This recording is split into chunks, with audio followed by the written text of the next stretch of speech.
Magandang araw sa inyong lahat. Ako nga pala si Lesbeth C. Sumili, galing sa BSED Filipino Tupi. Ngayon, may ibabahagi ako sa inyo ng mga learning apps na pwede natin gamitin sa ating pag-aaral. Ito ay ang Canva, Google Classroom, Microsoft PowerPoint, Padlet, WPS, Word, Google Meet, Zoom, Edpuzzle, Quizzes, at Kahoot. So ngayon, ibabahagi ko sa inyo kung paano gamitin ang Google Meet. Ang Google Meet ay isang serbisyo ng video conferencing na binuo ng Google. Ito ay isang mahusay na tool para sa pagsasagawa ng mga online na pulong, klase, at iba pang mga kaganapan. Narito ang ilang impormasyon tungkol sa Google Meet. Ilang tao nga ba ang maaaring sumali sa Google Meet? So, ang bilang ng mga taong maaaring sumali sa isang Google Meet ay nakasalalay sa uri ng account na ginagamit. Para sa mga free account, ang limitasyon ay 100 participants. Ngunit para sa Jesus account, ang limitasyon ay mas mataas, na nagbibigay daan hanggang sa 250 participants. Sino nga ba ang gumawa ng Google Meet? So, ang Google Meet ay binuo ng Google, isang multinational technology company na kilala sa iba pang mga serbisyo tulad ng Google Search, Gmail, at YouTube. Ang Google Meet ay orihinal na kilala bilang Google Hangouts Meet. Paano nga ba nagsimula ang Google Meet? Ang Google Meet ay nagsimula bilang bahagi ng Google Hangouts, isang serbisyo ng instant messaging at video conferencing na inilunsad noong 2013.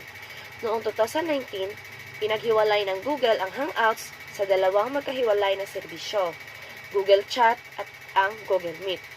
Ang Google Meet ay naging isang hiwalay na serbisyo para sa video conferencing at habang ang Google Chat ay naging isang serbisyo para sa instant messaging. So, ito ang mga main feature ng Google Meet.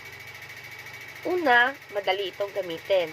Ang Google Meet ay madaling gamitin kahit na para sa mga taong hindi pamilyar sa mga video conferencing tool. Secure. Ang Google Meet ay isang secure na platform para sa video conferencing na nagbibigay na proteksyon laban sa mga hindi gustong mga bisita. Makapagbabahagi ng screen. Ang Google Meet ay nagbibigay daan sa mga user na magbahagi ng kanilang screen sa iba pang mga kalahok. Libreng paggamit. Ang Google Meet ay libreng gamitin para sa mga personal na account, habang ang GSAT account ay nagbibigay ng mas advanced na mga tampok. So ngayon, tuturuan ko kayo kung paano gamitin ang ating Google Meet. Una, pumunta tayo sa Play Store. I-search ang Google Meet. At i-download.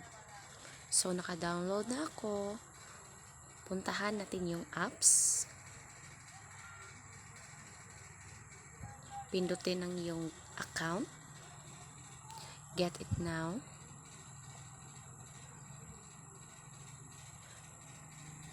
At kung ikaw ang mangunguna sa inyong meeting, ikaw ang gumawa ng link, pindutin itong new. Create link. Copy link at isend ito sa mga gusto mong pasasalihin sa iyong meeting.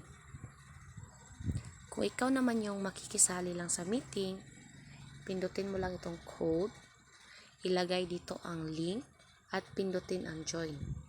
So, ganyan lang po kadali ang paggamit ng Google Meet. Hindi ka talaga mahihirapan. At yan lang po. Maraming salamat.